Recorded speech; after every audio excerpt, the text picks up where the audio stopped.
ఇక రాత్రి జనసేన నేతల ఇళ్లలోని పోలీసులు చొరబడడం దుర్మార్గమన్నారు నాదెండ్ల మనోహర్. ప్రతిపక్షాలపై కక్ష సాధింపు కోసమే ప్రభుత్వం పోలీసులను ఉపయోగిస్తుందని దుయ్యబట్టారు. గుంటూరు జిల్లాలో ఏపీ టీడీపీ అధ్యక్షుడు అచ్చెన్నాయుడుతో కలిసి ఆయన మీడియాతో మాట్లాడారు.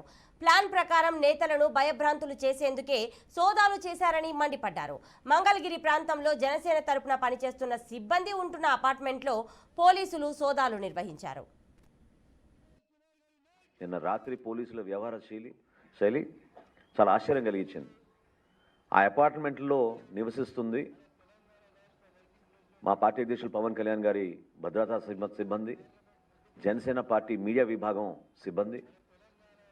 కేవలం కుట్రపూరితంగా ప్రీ ప్లాన్డ్గా వీళ్ళని భయభ్రాంతులు చేయాలని, వీలైతే ఏదో ఒక వస్తువు ఒకటి పెట్టి వారిపైన కేసు పెట్టి తీసుకువెళ్ళి ఇబ్బంది పెట్టాలని ఆలోచనతోటి గోడలు దూకి మరీ పోలీసులు వాచ్మెన్ని వెపన్తో బెదిరించి రూములోకి వచ్చి సోదా చేశారంటే ఏ విధంగా వీళ్ళు ప్రయత్నం చేస్తున్నారో రాష్ట్ర ప్రజలకు అర్థం కావాలి.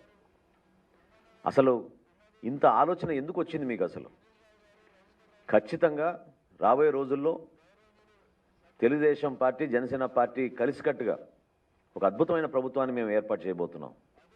ప్రధానమైన అంశం ప్రభుత్వం ఏర్పాటు చేసిన తర్వాత law and order, rule of law అనేది అందరికీ సమానంగా వర్తించేటట్టు, ప్రతి ఒక్కరిలోనూ ఒక ధైర్యం నింపే విధంగా, ఒక భరోసా ఇచ్చే విధంగా పరిపాలించాలి. కానీ పోలీస్ యంత్రాంగాన్ని మీరు కేవలం ప్రతిపక్ష నాయకుల్ని, ప్రతిపక్షంలో ఉన్న ప్రతి ఒక్కరిని కూడా భయపెట్టించాలని మీరు చేస్తే ఆ ప్రయత్నం విఫలమవుతుంది తప్ప